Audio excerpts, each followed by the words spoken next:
Hello everyone, कैसे हो सभी। आई होप बढ़िया होगे सभी लोग और आपकी पढ़ाई एकदम बेहतरीन तरीके से चल रही होगी। जैसा कि हमें मालूम है, हमारा फोर्थ चैप्टर था 10th क्लास का वैद्युत धारा का चुंबकीय प्रभाव। इसमें हमने सभी चीजें एकदम से अच्छे तरीके से पढ़ी थी। आज जो हमारा इस चैप्टर में शुरू होने वाला है वो इसके क्वेश्चन लगाएंगे, यानी कि आंकिक प्रश्न हल करेंगे इस वाले चैप्टर के। और जैसा कि हमें मालूम है, जो एक्टिव वाली बुक है उसके हम सभी क्वेश्चन एक एक करके सॉल्व कर रहे हैं, ठीक है। बाकी जो है और भी क्वेश्चन हम प्रैक्टिस करेंगे इसके बाद में। तो पहले जो है हम एक्टिव वाली बुक से क्वेश्चन हम सॉल्व करेंगे। तो उम्मीद है आप सभी लोग जो है रिवीजन करके आए होंगे। पीछे की क्लास का जितनी भी क्लास है इस चैप्टर में हमने कराई है सब रिवाइज करके आए होंगे, और इस वाले में जितने भी फॉर्मूले यूज होंगे वो सभी को याद होंगे, समझ में है। तो यहाँ पे एक बार हम फिर क्या स्टार्ट करेंगे। सबसे पहले तो हम इस चैप्टर के एक बार फॉर्मूले रिवाइज करा दे रहे हैं, इसके बाद जो इस चैप्टर के हम क्वेश्चन लगवाएं, ठीक है। तो इसमें क्या क्या हमें याद रखना है, देखो इधर। सबसे पहली चीज तो हमें पता हो कि चुंबकीय क्षेत्र क्या है, समझ में आया। चुंबकीय क्षेत्र का अलग अलग फार्मूला आता है, तो चुंबकीय क्षेत्र वाले फार्मूले हमें याद हों, ठीक है। क्या बात है भाई। सबसे पहली चीज किसके बारे में पता हो, चुंबकीय क्षेत्र के बारे में, यानी चुंबकीय क्षेत्र के फार्मूले पता हो। चुंबकीय क्षेत्र अलग अलग होता है, लूप के केंद्र पर अलग होता है, धारावाही तार के निकट अलग होता है, ठीक है, परिनालिका के कारण अलग होता है। तो ये सभी जो हम चुंबकीय क्षेत्र का फार्मूला लिखेंगे। देखो सबसे पहले लिखेंगे धारावाही चालक तार के निकट उत्पन्न चुंबकीय क्षेत्र, यहाँ आप लिखेंगे। और चुंबकीय क्षेत्र हमें मालूम है, हम किससे प्रस्तुत करते हैं, V से। चाहे हमसे बोला जाए चुंबकीय क्षेत्र या हमसे बोला जाए चुंबकीय क्षेत्र की तीव्रता। तो यहां हम लिखेंगे धारावाही धारावाही चालक धारावाही चालक तार के निकट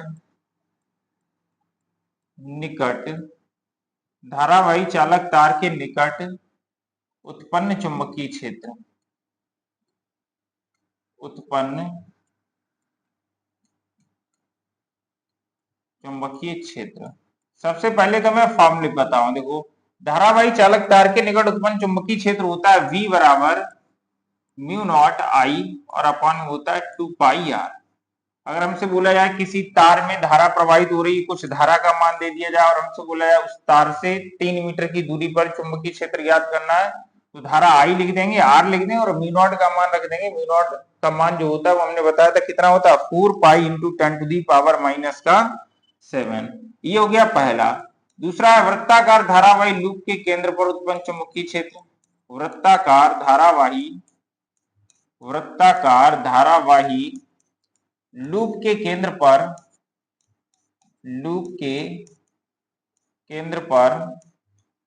उत्पन्न चुंबकीय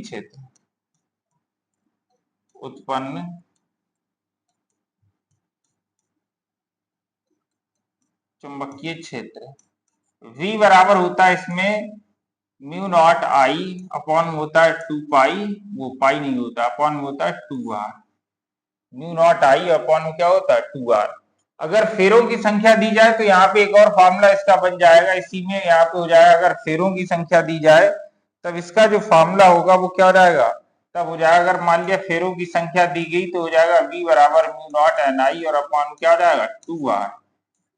समझ में आया। अगर फेरा 1 दिया गया तो V बराबर mu naught I upon 2 r. और n फेरे हैं, n का मान 10 भी हो सकता है, 50 भी हो सकता है, 100 भी हो सकता है। अगर 100 फेरे हैं तो हो जाए उसमें 100 का गुणा हो जाए, या n फेरे में मान लिया तो n का गुणा हो जाए, तो V बराबर क्या है mu naught N I upon 2 r. एक और हो जाएगा परिनालिका के कारण उत्पन्न चुंबकीय क्षेत्र। तीसरा है परिनालिका के कारण उत्पन्न चुंबकीय क्षेत्र। यहां आप लिख देंगे परिनालिका के कारण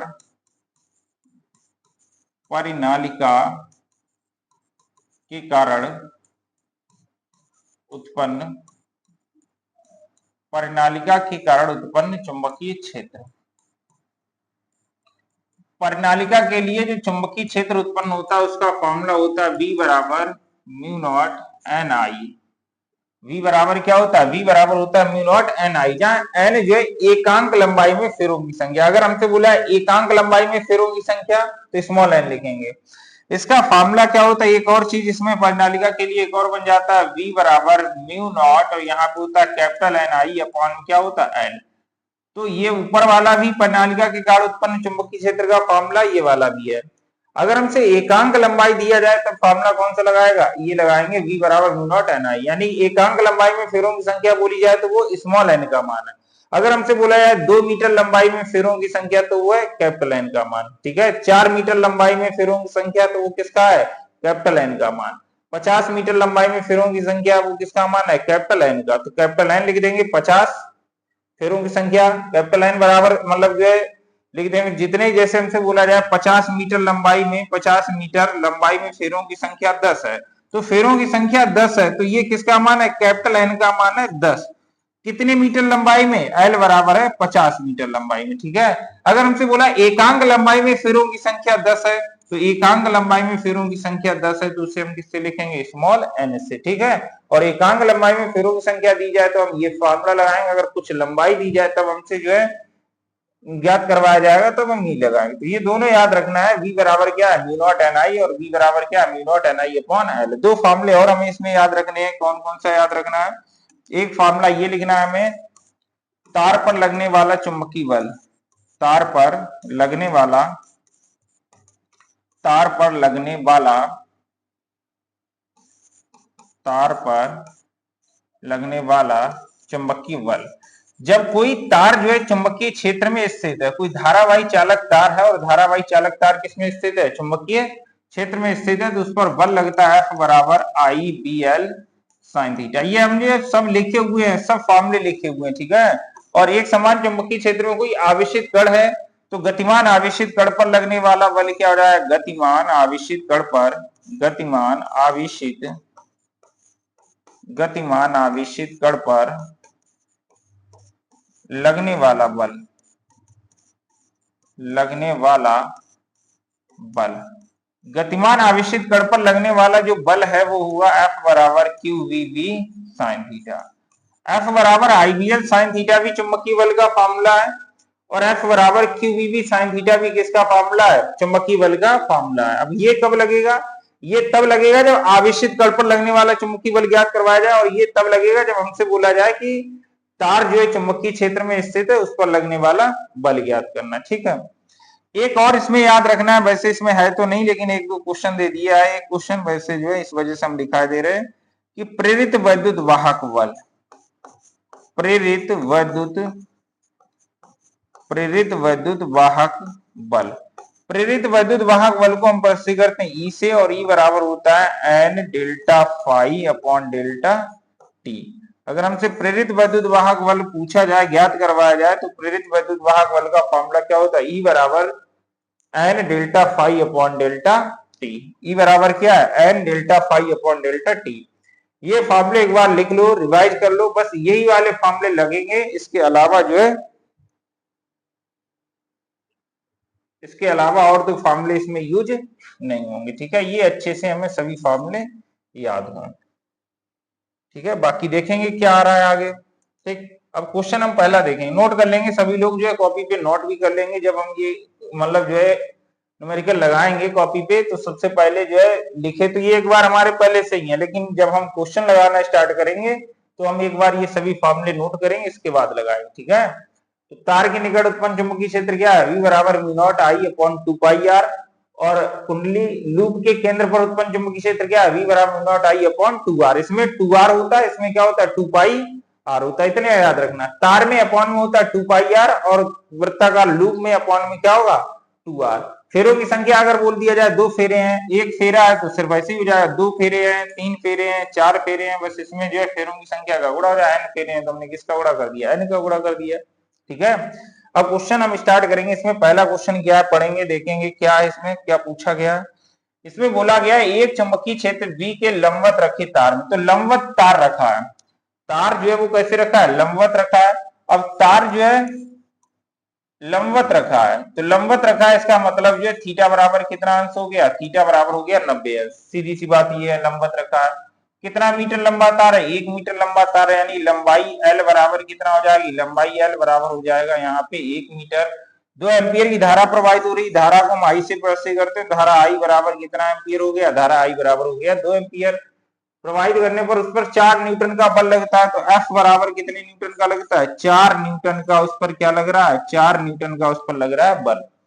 पूछा क्या गया है, चुंबकीय बल क्षेत्र V का मान ज्ञात करना, और V को हम किससे वो चुंबकीय क्षेत्र को हम किससे वर्षी करेंगे, B से। तो चुंबकीय क्षेत्र का मान ज्ञात करना।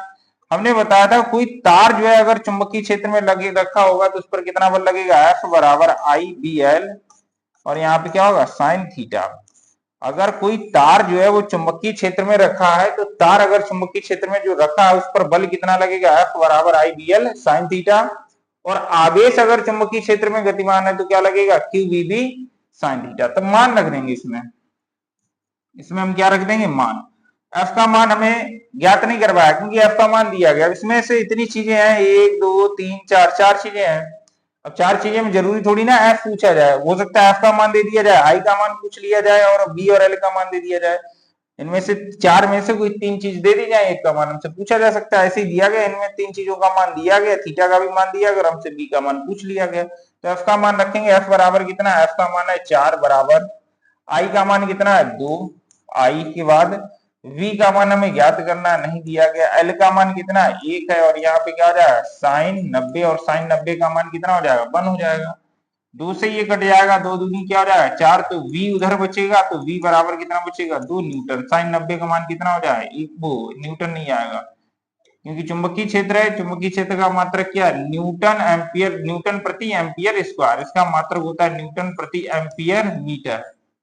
इसका मात्रक क्या होता है, न्यूटन प्रति एम्पियर मीटर होता है, वेबर पर मीटर स्क्वायर होता है, टेस्ला भी होता है, सीजीएस मात्रक गॉस भी होता है। तो यहाँ पे जो मान आएगा वो कितना आएगा, 2 न्यूटन प्रति एम्पियर मीटर, इतना आएगा। देखो दूसरा लिखेंगे 2 सेंटीमीटर लंबा है, तो L बराबर क्या हो गया, L बराबर हो गया 2 सेंटीमीटर। सबसे पहली चीज ये है सेंटीमीटर को मीटर में चेंज करेंगे, और जब भी हम सेंटीमीटर को मीटर में चेंज करते हैं तो 10 की पावर -2 का गुणा करते हैं। दिमाग में फिट कर लो कि जब भी हम सेंटीमीटर को मीटर में बदलेंगे तो कितने का गुणा करेंगे, 10 की पावर -2। तो 2 सेंटीमीटर इसे हमने किसमें चेंज कर दिया, मीटर में, जिसमें 3 एम्पियर की धारा प्रवाहित हो रही है। तो I बराबर कितना दिया गया, I बराबर है यहाँ पे 3 एम्पियर इसमें धारा प्रवाहित हो रही है, और 5 न्यूटन प्रति एम्पियर मीटर का एक समान चुंबकीय क्षेत्र है। B बराबर दिया गया 5 न्यूटन प्रति एम्पियर मीटर का जो चुंबकीय क्षेत्र है। चुंबकीय क्षेत्र में क्षेत्र के साथ समकोण बनाते हुए रखा, यानी कि थीटा बराबर कितना अंश है, 90 अंश है। ठीक, तार पर कितना बल लगेगा, तो F बराबर क्या है, ज्ञात करवाया गया। बल F बराबर IBL साइन थीटा लिखा है, F बराबर QVB साइन थीटा लिखा है। IBL साइन थीटा तार पर लगने वाला बल होता है, QVB साइन थीटा आवेश पर लगने वाला बल होता है। हमसे बोला गया तार पर कितना बल लगेगा, तो तार पर जो लगने वाला बल है वो क्या होता है, IBL साइन थीटा। तो यहीं पे हम यहाँ पे मान लिखेंगे, सबसे पहले फॉर्मूला लिखेंगे। F बराबर क्या है, F बराबर हम जानते हैं F बराबर है IBL, और IBL के साथ में क्या है साइन थीटा। तो F बराबर लिखेंगे, I का मान आया है 3 एम्पियर दिया गया है, B का मान दिया गया यहाँ पे 5, और लंबाई जो दी गई है वो 2 सेंटीमीटर थी, यानी कि 2 × 10 की पावर -2 मीटर। यहाँ पे क्या रहा है साइन 90, और साइन 90 का मान क्या होगा 1, 5 × 15, 15 दूनी 30। तो F बराबर हो जाएगा 30 × 10 की पावर -2। F बराबर क्या हो 5 × 15, 15 दूनी 30, 30 × 10 की पावर -2, और साइन 90 का मान कितना होगा, साइन 90 का मान 1 होगा। तो ये आ जाएगा यहाँ पे 30 × 10 की पावर, वो इसमें 2 सेंटीमीटर नहीं है, कितने सेंटीमीटर है 20 सेंटीमीटर। इसको सही कर देंगे, यहाँ पे कितने सेंटीमीटर है 20 सेंटीमीटर है। तो ये हो जाएगा 20 × 10 की पावर -2, यहाँ पे 20 × 10 की पावर -2। इसमें जब हम गुणा करेंगे तो कितना हो जाएगा 5 × 15, 15 दूनी 30, यानी कि 300 × 10 की पावर -2, और ये आएगा न्यूटन में। अगर हम इस चीज को लिखना चाहेंगे, ये 300 है, 300 को हम ऐसे लिख सकते हैं 3 × 100, और 3 × 100, 100 को लिख देंगे 10 की पावर 2, और यहाँ पे 10 की पावर -2, -2 से +2 कट जाएगा, F बराबर कितना बचेगा 3 न्यूटन। यानी जो तार ये चुंबकीय क्षेत्र में रखा है इस पर कितने न्यूटन का बल लगेगा, इस पर लगेगा 3 न्यूटन का बल। ठीक है, देखो इधर 1 मीटर लंबे तार में कितनी वैद्युत धारा प्रवाहित की जाए। 1 मीटर लंबे तार में L बराबर कितना है 1 मीटर है, और हमसे बोला गया 1 मीटर लंबे तार में कितनी वैद्युत धारा प्रवाहित की जाए, यानी कि I का मान हमसे पूछा गया। ठीक है, कितनी वैद्युत धारा प्रवाहित की जाए कि उसे 1.2 न्यूटन प्रति एम्पियर मीटर के चुंबकीय क्षेत्र में रखा जाए। V बराबर कितना 1.2 न्यूटन प्रति एम्पियर मीटर के चुंबकीय क्षेत्र के लंबवत रखा जाए। लंबवत का मतलब क्या है, थीटा बराबर 90 अंश। लंबवत रखने पर उससे इतने न्यूटन का बल आरोपित हो, यानी कि F बराबर कितना हो, 2.4 न्यूटन का बल उस पर आरोपित हो। ठीक है, फॉर्मूला सेम लगेगा। F बराबर क्या होता है, तार है तो तार के लिए F बराबर क्या लगेगा, F बराबर लगेगा IBL साइन थीटा। F बराबर क्या लगेगा, IBL साइन थीटा। तो यहाँ पे F का मान दे दिया गया तो F की जगह लिख देंगे 2.4 और I का भी मान हमसे पूछा गया तो I ऐसे ही लिख देंगे। V का मान हमें कितना दिया गया 1.2 और L का मान कितना दिया गया 1 मीटर। यहाँ पे हो जाए थीटा का मान 90 अंश और साइन 90 का मान क्या रहेगा 1 हो जाएगा। इससे कर दशमलव से दशमलव या पूरा पूरा कट जाएगा तो इधर बचेगा 2, 2 बराबर क्या बचेगा I और साइन 90 का मान 1, या ऐसे लिख सकते हैं I बराबर 2 एम्पियर। यानी कि उस तार में जो धारा प्रवाहित होगी वो कितने एम्पियर की धारा प्रवाहित होगी, उस तार में धारा प्रवाहित होगी वो मेरे भाई 2 एम्पियर की प्रवाहित होगी। ठीक है, अगर फॉर्मूले हमें याद है, बहुत छोटा है, इसमें बहुत ज्यादा जो है बड़ी चीज नहीं है, सरल सरल क्वेश्चन है इस चैप्टर में। अगर हमें फॉर्मूले याद है तब तो बहुत सरल है, कुछ नहीं, बस मान रखो हल कर दो। कैलकुलेशन भी बहुत कुछ है ही नहीं कैलकुलेशन में, समझ में आया। डायरेक्ट देखो ना 12-24 काटना है, ये 12-24 काटना है, कुछ कैलकुलेशन है इसमें। तो इधर इसमें दिया गया एक लंबे सीधे तार में 12 एम्पियर की धारा प्रवाहित हो रही है, तो 12 एम्पियर की धारा प्रवाहित हो रही है, ये किसका मान है, धारा को हम I से प्रस्तुत करते हैं, I बराबर है 12 एम्पियर। तार से 48 सेंटीमीटर की दूरी पर चुंबकीय क्षेत्र की तीव्रता ज्ञात करनी है। अब हमें चुंबकीय क्षेत्र की तीव्रता ज्ञात करनी है, कितनी दूरी पर। अगर दूरी की बात की जाए तो दूरी का मतलब होता है वो किसका मान है, R का। हमसे बोला है इतनी दूरी पर चुंबकीय क्षेत्र ज्ञात कीजिए, इतनी दूरी पर चुंबकीय क्षेत्र की तीव्रता ज्ञात कीजिए, तो वो जो मान होता है वो किसका मान होता है, वो मान होता है R का। किसका मान होता है, R का। तो R बराबर कितना दिया गया, कितने सेंटीमीटर की दूरी पर चुंबकीय क्षेत्र ज्ञात करना, 48। तो R बराबर है 48 सेंटीमीटर। और अभी हमने बताया था कि जब भी हम सेंटीमीटर को मीटर में चेंज करते हैं कितने गुणा करेंगे, 10 की पावर -2। क्यों चेंज करते हैं, क्योंकि ये एम्पियर जो है SI पद्धति मात्रक होता है वैद्युत धारा का, तो ये जो हमें दूरी लानी है वो भी SI पद्धति में लानी है, समझ में, एमकेएस में बोल सकते हैं, तो ये जो है मीटर में ही लाना है। तीव्रता ज्ञात करनी है, चुंबकीय क्षेत्र बोला जाए या चुंबकीय क्षेत्र की तीव्रता बोला जाए, इसका मतलब वो हमसे V का मान ज्ञात करवाना चाह रहा है। और तार के निकट उत्पन्न चुंबकीय क्षेत्र, अभी हमने बताया था कि जो तार के निकट उत्पन्न चुंबकीय क्षेत्र होता है वो कितना होता है, धारावाही चालक तार के निकट उत्पन्न चुंबकीय क्षेत्र क्या होता है, V बराबर μ0I/2πr। तो ये वाला मान हम लिख देंगे। V बराबर क्या होता है, हम जानते हैं जो V बराबर होता है तार के निकट उत्पन्न चुंबकीय क्षेत्र होता है वो होता है V बराबर μ0I और अपॉन क्या 2πr। बस इसमें हमें सभी मान रखने हैं और सॉल्व कर देना। देखो हमने जब ये सूत्र लिखाया था वहां पे बताया था μ0 जो है मान क्वेश्चन में दिया जाए या ना दिया जाए हमें याद रखना है, इसे वायु अनुनाद की चुंबकशीलता कहते हैं और इसका मान होता है 4π × 10⁻⁷ न्यूटन एम्पियर स्क्वायर। तो इसका मान रखेंगे, इसका मान हम जानते हैं 4π × 10⁻⁷ होता है। I का मान हमें क्वेश्चन में दिया गया 12 है, अपॉन हो जाएगा 2π और इंटू R का मान कितना है, R का मान है 48 × 10⁻⁻2। कितना है 48 × 10⁻⁻2। काट देंगे, 12 से ये कट जाएगा, 12 से कट जाएगा ये, तो ये 12 से कट जाएगा, 12 चौकू 48, 4 ये 4 कट जाएगा, पाई ये पाई कट जाएगा। ठीक है, अब यहाँ पे कितना बचा है, यहाँ पे बचा है B बराबर, ये 1 बचा यहाँ पे और यहाँ पे 1/2, 2 से ये काटेंगे तो 1 में भाग जाएगा, नहीं तो यहाँ पे क्या रखेंगे दशमलव और यहाँ पे 0 हो जाएगा, तो कितना हो जाएगा ये 0.5। 1 में 2 का भाग देंगे तो आ जाएगा यहाँ पे 0.5। पावर देखेंगे 10⁻⁻7 ऊपर है और नीचे 10⁻⁻2 है, और माइनस का 2 जब ऊपर जाता है तो माइनस का अगर ऊपर जाएगा प्लस हो जाएगा और प्लस का ऊपर जाएगा तो क्या हो जाएगा माइनस। तो 10⁻⁻2 है, ये ऊपर जाएगा किसका हो जाएगा प्लस का 2 और माइनस का 7 लिखा है तो कितना बचेगा 10⁻- का कितना बचेगा 5। और इसका मात्रक क्या होता है, इसका मात्रक हम लिख सकते हैं, कई मात्रक होते हैं इसकी, टेस्ला भी होता है, न्यूटन प्रति एम्पियर मीटर भी होता है, वेबर पर मीटर स्क्वायर भी होता है और इसका सीजीएस मात्रक क्या होता है गॉस होता है। अगर हमें लिखना है 0.1 अंक बाद उधर भेजेंगे तो अगर यहीं तक छोड़ना है तो यहीं तक छोड़ दो। ठीक है, और एक चीज और याद रखना है, दशमलव अगर उधर जाएगा तो 10⁻- में बढ़ेगा, अगर दशमलव हमारी तरफ आएगा तो 10⁻+ में बढ़ेगा। ऐसे भी हम याद रख सकते हैं, कोई चीज हमारी तरफ आएगी तो क्या जुड़ेगी हमें प्लस होगा और हमसे दूर जाएगा तो वो कैसा होगा माइनस। तो दशमलव हम अपनी तरफ ला रहे हैं प्लस का साइन लेंगे, दशमलव हमसे दूर जाएगा तो माइनस का साइन लेंगे, ठीक है, पावर माइनस का लेंगे जितनी अंक बाद जाएगा। जैसे अभी 0.1 यहाँ पे हम 5 के बाद ले जाएंगे तो 5 के बाद आ गया, ये 1 अंक बाद उधर चला गया। और अगर 1 अंक बाद हम उधर ले गए दशमलव तो 1 माइनस की पावर बढ़ जाएगी, 10 की पावर माइनस का 5 पहले था, अब हो जाएगा 10 की पावर माइनस का 6। अब यहाँ पे हमने दशमलव क्यों नहीं लगाया, यहाँ पे दशमलव लगाओ या ना लगाओ, समझ में आया। दशमलव अगर किसी संख्या में, अगर जैसे यहाँ पे लिखा 48, अगर दशमलव नहीं लगा इसका मतलब दशमलव वहां पे सबसे लास्ट में, तो यहाँ पे था, यहाँ से दशमलव उधर पहुंच गया तो 5 के बाद दशमलव पहुंच गया वो, ठीक है।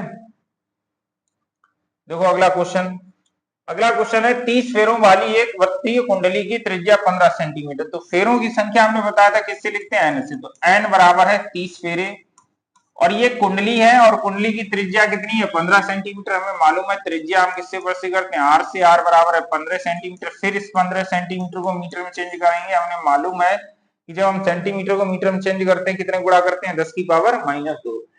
इस कुंडली में 40 एम्पियर की धारा प्रवाहित हो रही है, 40 एम्पियर की धारा प्रवाहित हो रही है, इसका मतलब जो आई है वो कितना है 40 एम्पियर। कुंडली के केंद्र पर उत्पन्न चुंबकीय क्षेत्र ज्ञात कीजिए। देखो इधर फॉर्मूला लिखाया था, कुंडली के केंद्र पर उत्पन्न चुंबकीय क्षेत्र क्या होता है, ये लिखा वृत्ताकार धारावाही कुंडली के केंद्र पर उत्पन्न चुंबकीय क्षेत्र V बराबर mu not I upon 2R। अगर फेरे की संख्या कुछ दी गई है तो क्या रहा है, V बराबर mu not N I upon 2R। तो यही चीज यहाँ पे हम सॉल्व कर देंगे, मान लिख देंगे यहाँ पे क्या है, V बराबर हमें मालूम है, V का मान हमें ज्ञात करवाया गया है, और कुंडली के लिए जो V का मान होता है, V बराबर होता है mu not N I upon क्या होता है 2R।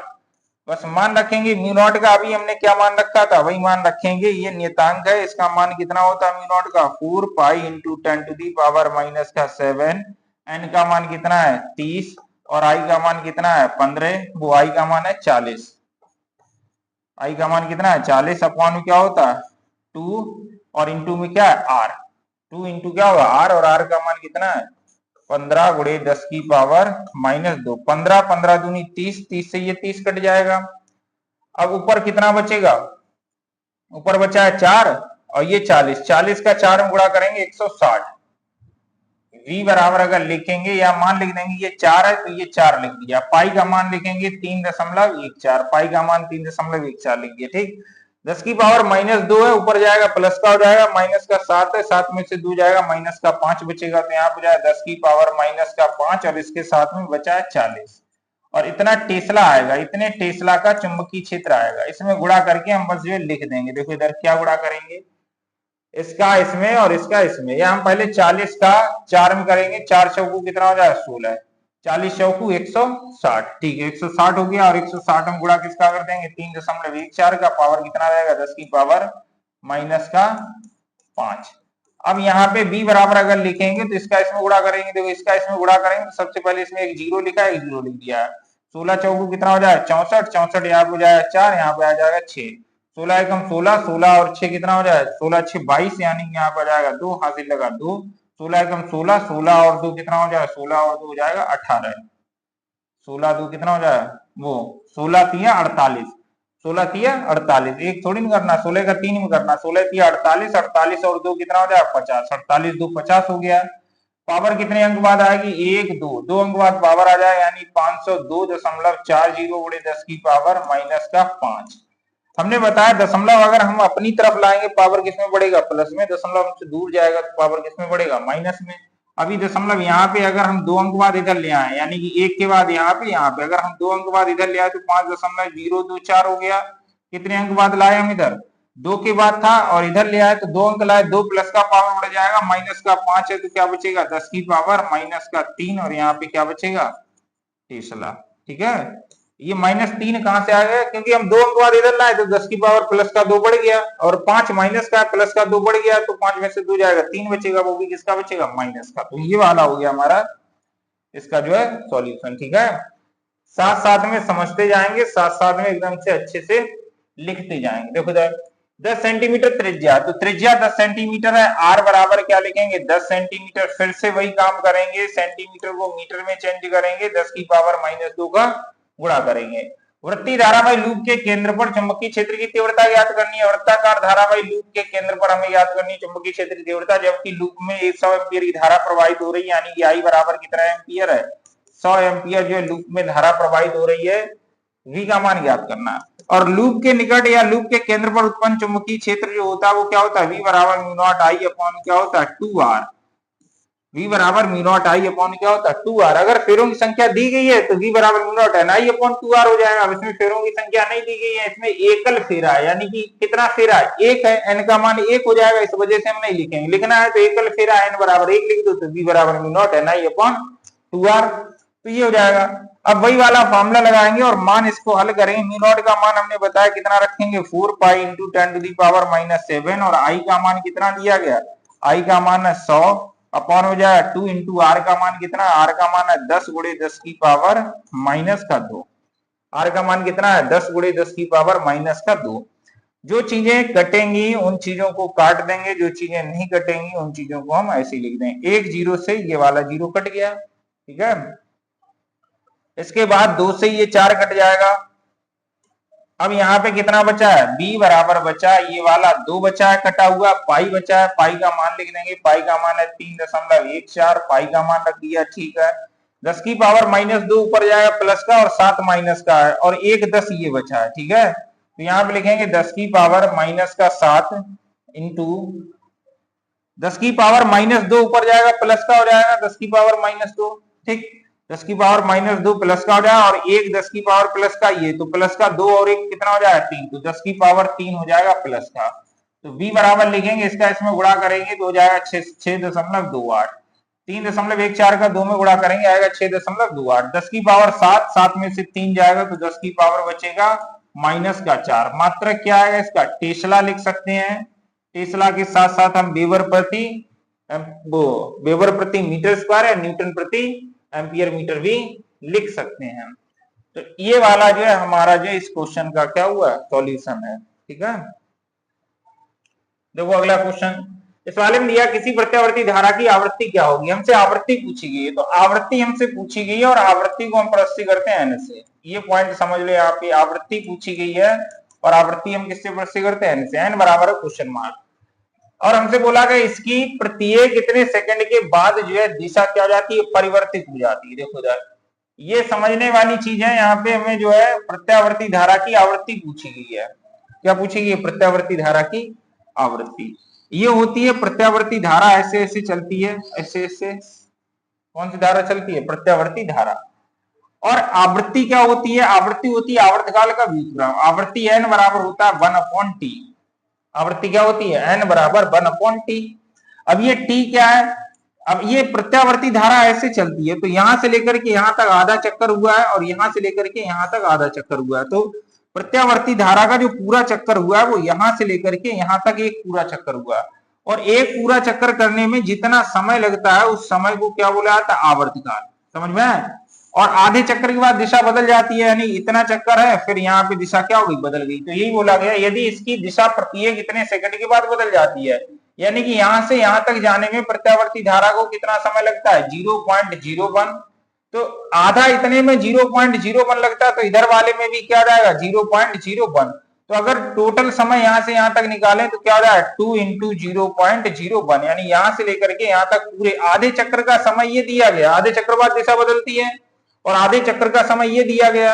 तो अगर हम पूरे चक्कर में पूरे यहां से यहां तक पूरा समय निकालेंगे तो इसमें कितने का गुणा हो जाएगा, 2 का गुणा हो जाएगा। आधा इतने में तो पूरा कितना हो जाएगा, इसमें गुणा हो जाएगा 2 का, तो टी का मान आ जाएगा और उसका व्युत्क्रम करेंगे वही क्या आ जाएगी, आवृत्ति। तो टी निकालेंगे सबसे पहले और फिर इसके बाद क्या निकालेंगे, आवृत्ति। और टी कैसे निकालेंगे, क्योंकि पूरे चक्र का समय दिया गया तब तो हम डायरेक्ट लगा दे। अब आधे चक्र का समय दिया है तो यहाँ पे लिखेंगे प्रत्यावर्ती धारा की आवृत्ति।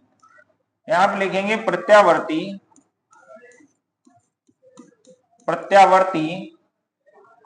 धारा की दिशा, प्रत्यावर्ती धारा की दिशा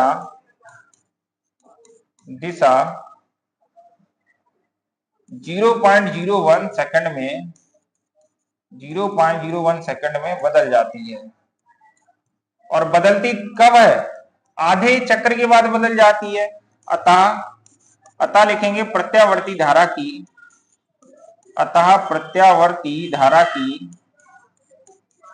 प्रत्यावर्ती धारा की क्या निकालेंगे, क्या लिखेंगे, प्रत्यावर्ती धारा का आवर्तकाल लिखेंगे, प्रत्यावर्ती धारा का आवर्तकाल। और आवर्तकाल क्या हो जाएगा, टी से प्रश्न करें, टी बराबर हो जाएगा 2 इंटू 0.01 बराबर हो जाएगा 0.02, और ये जो मान आएगा वो किस में आएगा, सेकंड में आएगा। हमें ज्ञात करनी है आवृत्ति, हमें क्या ज्ञात करनी है, आवृत्ति। और आवृत्ति को हम प्रश्न करते हैं एन से, और एन बराबर होता है 1/t, तो मान लिखेंगे एन बराबर 1/t का मान कितना है 0.02। 2 अंक बाद दशमलव हटेगा, 2 जीरो बढ़ जाएगा, इससे ये कट जाएगा, 100 में 2 का भाग देंगे 50 आएगा, और इसका मात्रक जो होता है वो होता है हर्ट्ज या प्रति सेकंड। तो इसका मान हो जाएगा आवृत्ति का एन बराबर 50 हर्ट्ज। ठीक है, लिख लेना है, नोट कर लेना इस चीज को। अगला देखो, किसी क्षण एक कुंडली के साथ इतना जो है वेबर का चुंबकीय फ्लक्स संबद्ध है, 0.02 सेकंड के बाद यह बदलकर कितना हो जाता है, इतना हो जाता है। कुंडली में कितना वैद्युत वाहक बल उत्पन्न होगा, देखो इधर पहले यहाँ पे वेबर ये फ्लक्स दिया गया, पहले फ्लक्स इतना था, और ये फ्लक्स जो है 0.2 सेकंड में बदलकर इतना हो गया। हमसे बोला गया कुंडली में प्रेरित वैद्युत वाहक बल ज्ञात कीजिए। देखो फ्लक्स को हम प्रदर्शित करते हैं 5b से, फ्लक्स को हम फाई से प्रदर्शित करें या 5b से प्रदर्शित करें, समझ में आया। फ्लक्स किससे प्रदर्शित करते हैं, 5b से, चुंबकीय फ्लक्स। और कितना दिया गया, 8 × 10⁻⁻⁴ वेबर, इतना है फ्लक्स। पहले फ्लक्स इतना था, फिर समय कितना है, डेल्टा टी बराबर यानी 0.2 सेकेंड। डेल्टा टी इस वजह से लिखा है क्योंकि सूक्ष्म समय, इस वजह से हमने डेल्टा टी लिखा।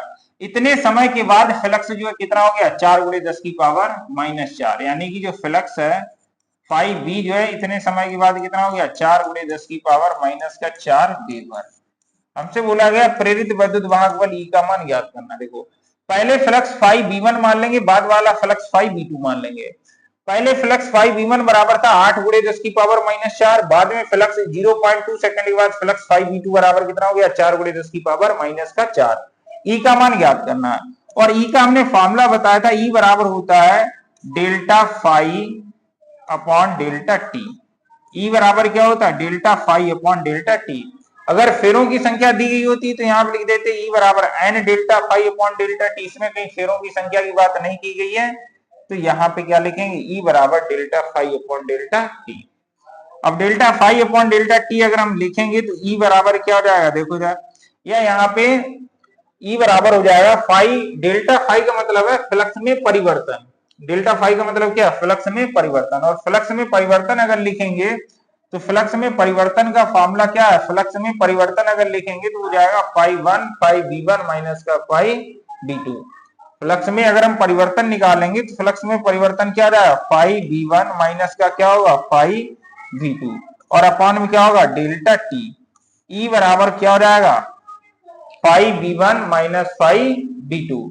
मान लिख देंगे, बस हल कर देंगे तो ई बराबर क्या है, डेल्टा फाई v1 का मान कितना है, 8 × 10⁻⁻⁴ माइनस का लिखेंगे 4 × 10⁻⁻⁴, अपॉन में क्या, डेल्टा टी, और डेल्टा टी का मान कितना है 0.2 सेकंड। तो ई बराबर लिखेंगे 8 में से 4 जाएगा, 4 × 10⁻⁻⁴ बटे में क्या बचेगा 0.2, पॉइंट हटाएंगे 0 बढ़ जाएगा, इससे हो जाएगा 20। तो ई बराबर हो जाएगा यहाँ पे 20 × 10⁻⁻⁴, और इसका जो मात्रक होता है वो होता है वोल्ट। समझ में आया, ई का जो मात्रक है वो क्या है, वोल्ट।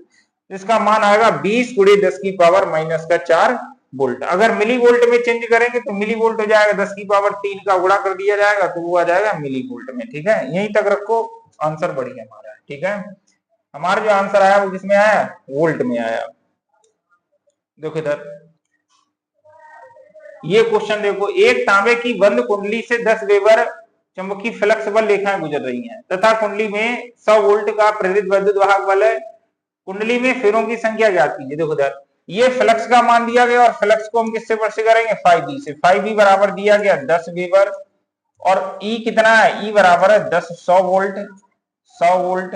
ठीक है, और इसके बाद हमसे बोला गया फेरों की संख्या ज्ञात कीजिए। देखो इधर ये क्वेश्चन थोड़ा सा गलत दिया गया, ये यहाँ पे हमें कुंडली में 10 वेबर चुंबकीय फ्लक्स नहीं देना था, ये बोला मतलब जो इसमें होता तब तो आंसर मतलब जो तब तो क्वेश्चन सही था।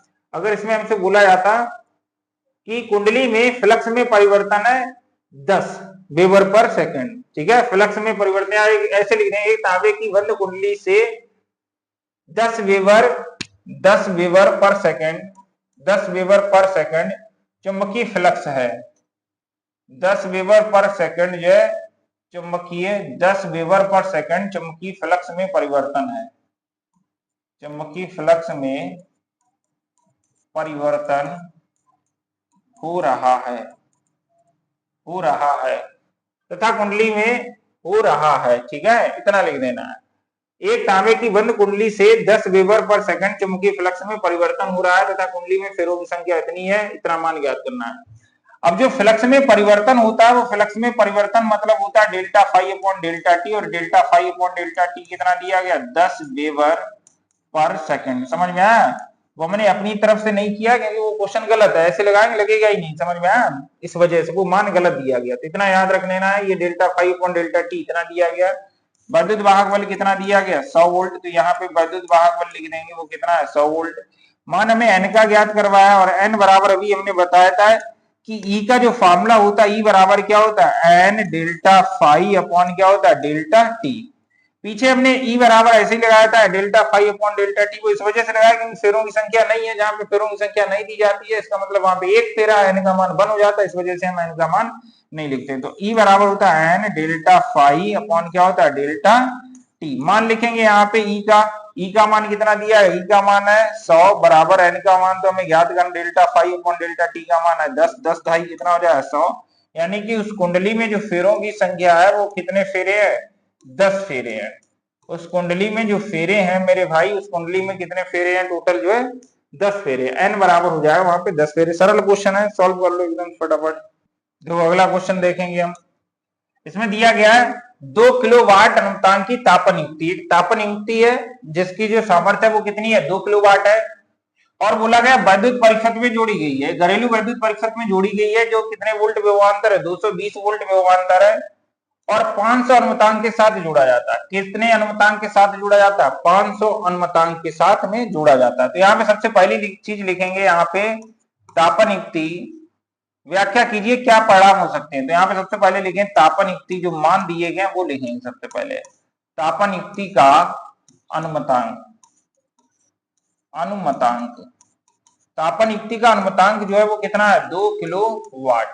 2 किलोवाट को वाट में चेंज करेंगे, किलो हटाएंगे तो सबसे पहले क्या आ जाएगा 2 × 10⁻³ वाट। ठीक है, किलो हटाते 10⁻³ या 1000 का गुणा करते हैं। और सप्लाई विभवांतर कितना है, सप्लाई विभवांतर मतलब इसे जलाया कितने विभवांतर से जा रहा है सप्लाई विभवांतर, इसे विभवांतर कितना दिया जा रहा है सप्लाई विभवांतर V बराबर वो कितना है वो है 220 वोल्ट। इसका जो सप्लाई विभवांतर है वो कितने वोल्ट है 220 वोल्ट है। ठीक है, अब हमसे इसमें क्या बोला गया, इसमें हमसे बोला गया है, क्या बोला गया हमसे, और 5 एम्पियर अनुपातांक के साथ में जोड़ा जाता है। इसे कितने एम्पियर के अनुपातांक के साथ में जोड़ा जाता है 5 एम्पियर के अनुपातांक के साथ में जोड़ा जाता है, यानी कि घर की जो सप्लाई है वो कितने, उसका जो अनुपातांक है वो 5 एम्पियर तक ही ले सकता है। ठीक है, अब यहाँ पे हम सबसे पहली चीज क्या निकालेंगे, सबसे पहली चीज तो इसमें हम ये निकालेंगे कि इसका जो है कि तापन युक्ति कितनी धारा लेगी। यहाँ पे लिख देंगे तापन युक्ति द्वारा ली गई धारा। पहले ये वाली धारा लिखेंगे, ये किसका अनुमतांक है, यहाँ पे लिखेंगे परिपथ का अनुमतांक, परिपथ का अनुमतांक बराबर कितना है 5 एम्पियर। परिपथ का जो अनुमतांक है वो कितने एम्पियर है 5 एम्पियर है। अब यहाँ पे लिखेंगे तापन युक्ति द्वारा ली गई धारा, तापन युक्ति द्वारा ली गई धारा, धारा किससे प्रश्न करेंगे I से। और एक फार्मूला पड़ा है P बराबर VI, तो I बराबर क्या हो जाएगा, तो I बराबर हो जाएगा P/V। I बराबर क्या होगा P/V।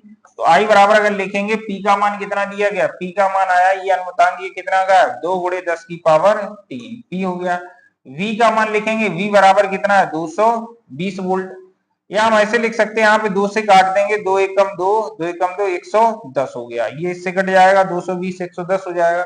ये 10⁻³ को हम लिख सकते हैं 1000, तो यहाँ पे 1000 लिख दिया, ये लिख दिया 110, इससे ये कट जाएगा, इससे काट देंगे कितना आएगा 11×99, एक बचेगा दशमलव रखेंगे तो 0 हो जाएगा, तो कितना हो जाएगा 11×99, एक बचा है ना, एक बचा है तो एक में दशमलव रखेंगे 0, फिर इसमें भाग जाएगा नहीं दशमलव रखेंगे तो यह हो जाएगा कितनी बार जाएगा 11×99, यानी कि इतना एम्पियर जो है तापन युक्ति इतनी धारा लेगी। यही हमसे पूछा गया है कि क्या परिणाम अपेक्षित होगा, ये चीज लिखना है। देखो इधर तापन युक्ति का अनुमतांक जो है 2 किलोवाट है, इतने विभवांतर से चलाया जाता है, और परिपथ का अनुमतांक 5 है, यानी परिपथ सिर्फ 5 एम्पीयर की धारा को जो है सहन कर सकता है, और जबकि ये हमने उपकरण जोड़ा, ये कितने एम्पीयर की धारा है, 9.09 एम्पीयर। इसका मतलब जो उपकरण हमारा क्या हो जाएगा, खराब हो जाएगा। घर की वायरिंग में क्या लग सकती है, ओवरलोडिंग हो जाएगा। यहाँ पे क्या हो रहा है, ओवरलोडिंग। धारा हमारे पास कम है लेकिन हम लोड ज्यादा ले रहे हैं, तो ओवरलोडिंग हो जाएगा, और ओवरलोडिंग क्या होता है, तार हमारा जल जाएगा, वायरिंग हमारी क्या हो जाएगी, खराब हो जाएगी। तो यही लिख देंगे यहाँ पे, क्या परिणाम अपेक्षित होगा।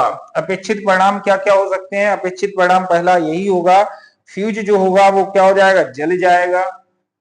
अपेक्षित परिणाम क्या होंगे, फ्यूज जो है वो जल जाएगा। अपेक्षित परिणाम क्या होंगे, अपेक्षित, यहाँ पे लिख देंगे अपेक्षित परिणाम। भाई हमारे पास क्षमता नहीं है, उस क्षमता से ज्यादा धारा ले रहे हैं, हमारे परिपथ की धारण करने की क्षमता सिर्फ 5 एम्पीयर और धारा हम 9 एम्पीयर की ले रहे हैं, तो क्या होगा, फ्यूज जो है वो जल जाएगा। तो पहला तो परिणाम यही होगा, फ्यूज क्या हो जाएगा, फ्यूज जल जाएगा, क्योंकि वह 5 एम्पीयर तक ही झेल सकता है, फ्यूज जल जाएगा, फ्यूज जल जाएगा। दूसरा हमारे पास परिणाम क्या हो सकता है, जो घर की वायरिंग है वो घर की वायरिंग में क्या लग सकती है, घर की वायरिंग। घर की वायरिंग का मतलब ये, घर के जो तार जुड़े हैं उसमें आग लग सकती है, घर की वायरिंग में आग लग सकती है। तो ये चीज लिख देंगे यहाँ पे, घर की वायरिंग में आग लग सकती है। तो ये जो है उसमें क्या हो सकते हैं, परिणाम अपेक्षित हो सकते हैं। इस वाले क्वेश्चन में इतने परिणाम क्या हो सकते हैं, अपेक्षित हो सकते हैं। ठीक, अगला और बचा हमारे पास, ये भी लगाएंगे। यहाँ पे लिखा है एक इलेक्ट्रॉन जिसका द्रव्यमान, तो द्रव्यमान जो हम किससे लिखते हैं, हमसे। यहाँ पे लिख दे m बराबर, यहाँ पे दिया गया 9×10⁻⁻31, और द्रव्यमान का जो मात्रक होता है वो है किलोग्राम, और आवेश इतना दिया गया। आवेश को हम प्रश्न करते हैं Q से, Q बराबर होता है 1.6 × 10⁻⁻19 कूलम। इतना द्रव्यमान है, इतना आवेश है, m लिख दिया, Q लिख दिया। x अक्ष के समांतर, x अक्ष के समांतर इतने जो है मीटर पर सेकंड के वेग से गतिमान है। वेग को हम प्रश्न करेंगे b से, और b बराबर कितना है, b बराबर है 3×10⁻6 मीटर पर सेकंड। ये किस अक्ष के समांतर है, x अक्ष के समांतर। ये भी लिख देंगे x अक्ष के समांतर। ये इलेक्ट्रॉन जो है इतना वेग है, इतना द्रव्यमान है, ये गतिमान है, इतने वेग से गतिमान है, और इस x अक्ष के समांतर गतिमान है, यानी ये x अक्ष की दिशा में गतिमान है। ठीक है, जेड अक्ष के समांतर कार्यरत इतने वेबर पर मीटर स्क्वायर के चुंबकीय क्षेत्र। तो चुंबकीय क्षेत्र हम बी से प्रश्न करेंगे, बी का मान दिया गया 0.3, और इसका मात्रक हमने बताया था क्या होता है, वेबर पर मीटर स्क्वायर। और ये कौन सी अक्ष के समांतर है, जेड अक्ष के समांतर। जेड अक्ष के क्या है, समांतर है। तो यहाँ लिख देंगे इसका जो मान है वो जेड अक्ष के समांतर है। त्वरण एवं बल की दिशा ज्ञात करनी है हमें, त्वरण ज्ञात करना ए, और दूसरे नंबर पे हमें क्या ज्ञात करना है, बल ज्ञात करना है, और बल की दिशा ज्ञात करनी है, एफ का मान ज्ञात करना है। तो एफ बराबर कैसे निकालेंगे, देखो इधर एफ बराबर कैसे निकालेंगे, हमें मालूम है जो आवेशित कण पर लगने वाला बल होता है वो होता है QVB sin थीटा, और तार पर लगने वाला बल होता है वो होता है आइडियल sin थीटा। तो हमें मालूम है जो बल का फॉर्मूला होता है वो क्या होता है, QVB sin थीटा। Q का मान दिया गया, V का मान दिया गया, चुंबकीय क्षेत्र वाले V का भी मान दिया, लेकिन थीटा का मान नहीं दिया गया। तो यहाँ से हम थीटा का मान निकालेंगे, थीटा का मान आएगा 90 अंश। क्यों आएगा, क्योंकि ये x अक्ष है और ये किस में है, y अक्ष है, और x अक्ष और y अक्ष एक दूसरे के क्या होती है, लंबवत होती है। इस वजह से थीटा बराबर कितने अंश होगा, 90 अंश होगा। मान लिख देंगे, Q का मान लिख देंगे 1.6 × 10⁻⁻19। वेग का मान है यहाँ पे 3 × 10⁻6। चुंबकीय क्षेत्र का मान है 0.3, और यहाँ पे हो जाएगा sin 90, और sin 90 का जो मान होगा वो कितना होगा, 1 होगा। तो यहाँ पे गुणा करेंगे, 3 का 3 में गुणा करेंगे 9, और 16 निम्मा कितना हो जाएगा, 144। 3 3 9, 16 निम्मा 144। कितने के बाद दशमलव आएगा, 1 1 2, तो ये आ जाएगा 1.44। sin 90 का मान हो जाएगा 1। अब पावर देख लेंगे, पावर ये 19 है, 19 है प्लस 19 है माइनस का, 6 प्लस का, तो 19 में से 6 जाएगा वो बचेगा 13, और वो भी किसमें बचेगा, माइनस का। यानी कि जो बल लगेगा उस आवेश पर वो बल कितना लगेगा, 1.44 × 10⁻⁻13 न्यूटन का। दूसरे नंबर पे एक और चीज हमें ज्ञात करनी है, दूसरे नंबर हमें ए का मान ज्ञात करना, और हम फॉर्मूला जानते हैं, ए बराबर क्या होता है, ए बराबर हम जानते हैं एफ अपॉन होता है एम। बस एफ में मान इसका रख देंगे तो क्या आएगा, ए बराबर अगर लिखेंगे एफ का मान कितना है, 1.44 × 10⁻⁻13 अपॉन में एम। एम का मान कितना है, एम का मान दिया गया 9 × 10⁻31। 9 × 10⁻31। 144 में 9 का भाग देंगे। तो सबसे पहले तो हम क्या करेंगे, सबसे पहले हम ये करेंगे, ये 2 अंक बाद 2 जीरो है, यहाँ से दो दशमलव हटाना है। तो दशमलव उधर जाएगा तो नीचे कितने जीरो बढ़ जाएंगे, 2 जीरो बढ़ जाएंगे, नीचे 2 जीरो बढ़ाओ या 100 लिख दो, या 9 में जो 2 जीरो बढ़ा दो या 100 लिख दो। अब ये कट जाएगा 12 निम्मा 144, 12 हो गया, तो ए बराबर क्या बचेगा, ए बराबर बचेगा 12 गुणे 10 की पावर माइनस का 13, ठीक है। और ये 10 की पावर माइनस 31 से ऊपर जाएगा तो 10 की पावर किसका हो जाएगा, प्लस का 31 हो जाएगा। ये 100 लिखा है नीचे, 100 का मतलब 10 की पावर 2, 10 की पावर प्लस का 2 है, ऊपर जाएगा किसका हो जाएगा, 10 की पावर माइनस का 2, तो 10 की पावर माइनस का 2 हो जाएगा। और माइनस माइनस देखेंगे, प्लस प्लस देखेंगे, तो ये हो जाएगा 12 गुणे माइनस का कितना हो जाएगा 13, ये माइनस का है, और 2 माइनस का ये, तो 15 हो जाएगा, माइनस था, माइनस का कितना हो जाएगा 10 की पावर माइनस हो जाए 15, और 31 प्लस का, तो 31 प्लस का है और 15 किसका है, माइनस का है। तो 31 में से 15 जाएगा, कितना बच जाएगा, 31 में से 15 जाएगा, कितना बच जाएगा, 16 बच जाएगा, और वो भी 16 किसका बचेगा, 16 बचेगा प्लस का, क्योंकि प्लस वाला ज्यादा है तो 10 की पावर क्या बचेगा 16, इसका मात्रक क्या होगा, मीटर पर सेकंड स्क्वायर। त्वरण का मात्रक क्या, मीटर पर सेकंड स्क्वायर। त्वरण आ गया, बल आ गया,